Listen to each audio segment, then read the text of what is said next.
O 30 Minutos está de volta. Hoje estamos falando sobre como o ser humano se relaciona com a morte. Você tem medo de morrer? Essa foi a pergunta que nós fizemos aos participantes do grupo da Forpress Comunicações no Facebook. Nós criamos uma enquete que foi respondida por mais de 100 pessoas. Veja os resultados da enquete e os comentários dos internautas sobre esse tema. Das 102 pessoas que participaram da enquete, a maioria, 56, disseram que não tem medo de morrer. 29 pessoas admitiram que sim, têm medo da morte, e outras 17 revelaram que não pensam sobre o assunto. Muitos que participaram da enquete fizeram questão de postar seus comentários sobre o tema. Leandro Nunes disse que espera morrer só depois que os filhos estejam muito bem encaminhados. Opinião compartilhada por Andréa dos Santos e Jéssica Botelho. Ricardo Freitas disse que só teme o sofrimento na hora da morte. E no outro post acrescenta de forma sarcástica: já pensou morrer ouvindo Cláudia Leite? Tomo cuidados todo dia para escapar desse fim triste. Também, em um tom bem humorado, Osair Piririm revela que não tem medo de morrer, tem pavor, mas acrescenta de forma séria: só tenho medo de como irei morrer. Se for bem velhinho, numa cama quentinha e confortável, será ótimo. Diego Fischer resume: temos que aproveitar tudo, pois a única certeza mesmo é a morte. Então eu prefiro não comentar muito esse delicado assunto. Outra participante da enquete, Daphne Stamato, disse que não sabe responder se tem medo da morte. Ela diz: já tive fascínio, já fiz pouco caso, hoje talvez eu tenha medo. E fez questão de postar uma de suas poesias sobre o tema, em que escreve: irônica vida, tens a morte como a única certeza. Brisa e perfumes se misturam, passado e futuro se confundem. E no outro trecho ela conclui: na contramão, quem perde chora, quem ganha nem sempre sorri. Vida, um sonho longo, onde se acorda.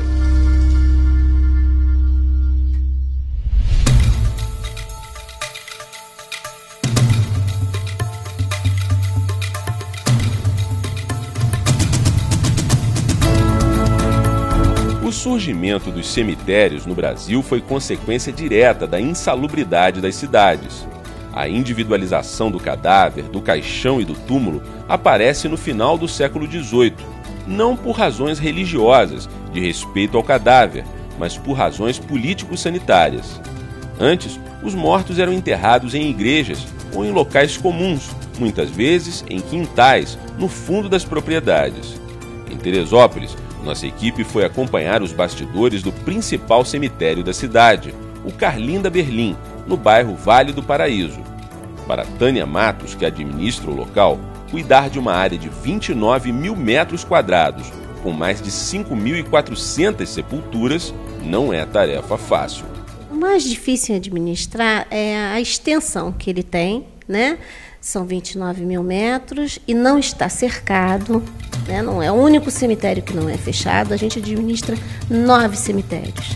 E esse é o único que está aberto. Então, essa dificuldade é a pior de todas. A falta de espaço é outro problema num cemitério onde são enterrados mais de 100 corpos por mês. A falta de espaço. A gente já pediu, já mandei ofícios, tá? É preciso desapropriar uma área porque não há mais onde sepultar. Nós temos covas rasas, né, as sepulturas perpétuas e as gavetas que eu estou construindo. Eu construo mais ou menos 22 gavetas, que enchem assim em uma semana. Outra dificuldade muito particular do cemitério Carlinda Berlim é que a área não é cercada por muros e o local é vizinho de uma comunidade com centenas de moradores. Essas pessoas fazem passagem aqui pelo cemitério. Há um ponto de ônibus, né, que é mais conveniente. Então, elas têm cachorro.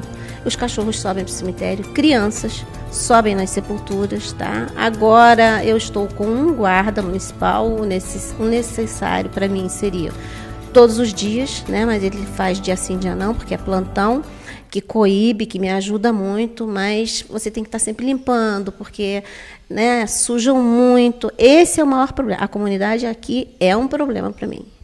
Além de administrar o cemitério Carlinda Berlim, Tânia também cuida de outros 8 cemitérios no município. Zelar pela paz dos que já foram é uma atividade que exige dedicação 24 horas por dia. O delegado me liga às 10 horas da noite, se for preciso, a gente acharam um corpo, a gente tem que sepultar. Não pode deixar para o dia seguinte, né? Vai ter um sepultamento lá em Venda Nova. Tem que ser rápido, porque é um corpo que está em decomposição.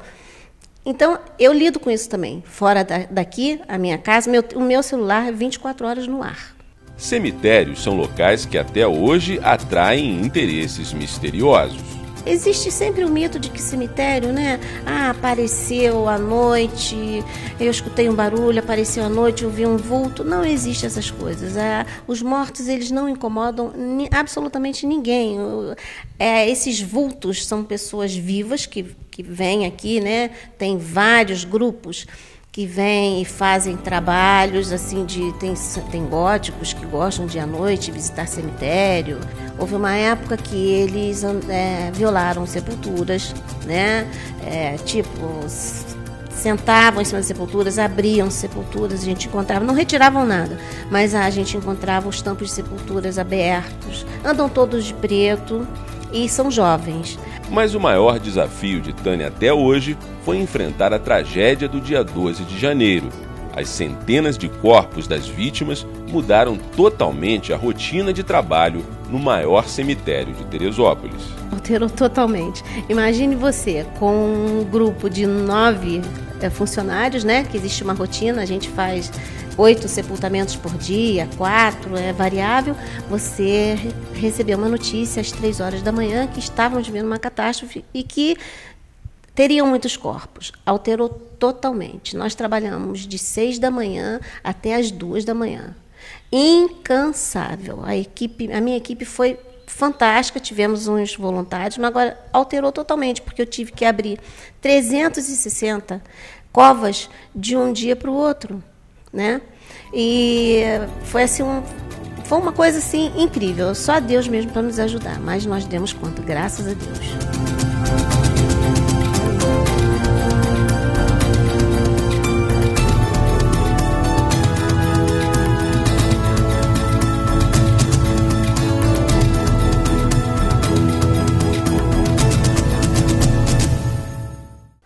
Daqui a pouco, o relato emocionante de uma mulher que sobreviveu à tragédia do dia 12 de janeiro, mas que viu o marido morrer soterrado bem ao lado dela. Ela conta que teve uma premonição do que iria acontecer poucas horas antes da catástrofe. Fique com a gente, o 30 Minutos volta já.